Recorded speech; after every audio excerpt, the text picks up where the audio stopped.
Hello everyone, in today's video I'm sharing this super easy technique using which you can draft any pattern in less than 5 minutes without having to go through all the complex calculations, dividing by 4, dividing by 2, plus 1/2, minus 1/2, this, that. Avoid all that and just do this, okay?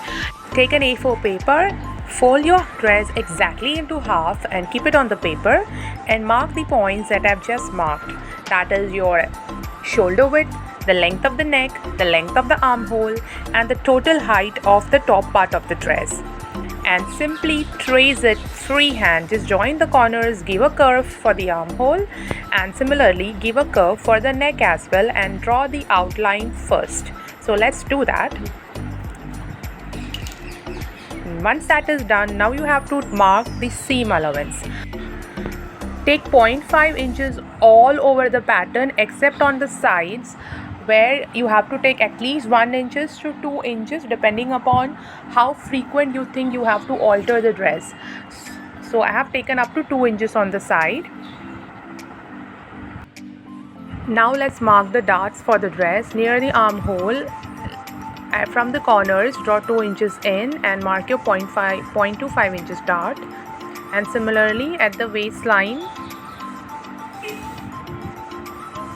you have to find the center of the black pattern that we have drawn, the initial pattern, the center of that, and take 3 inches up and again 0.25 inches on either side.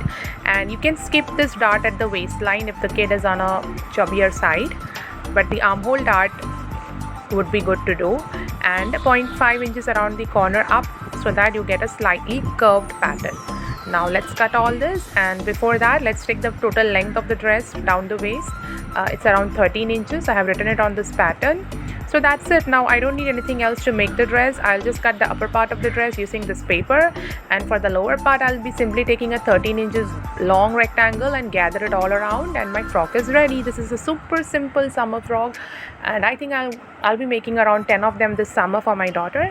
And these are all dresses that I made just like that, my own pattern from the dress, and I've used it to cut the fabric and make all these dresses. I hope you enjoyed this video. Please like, share and subscribe.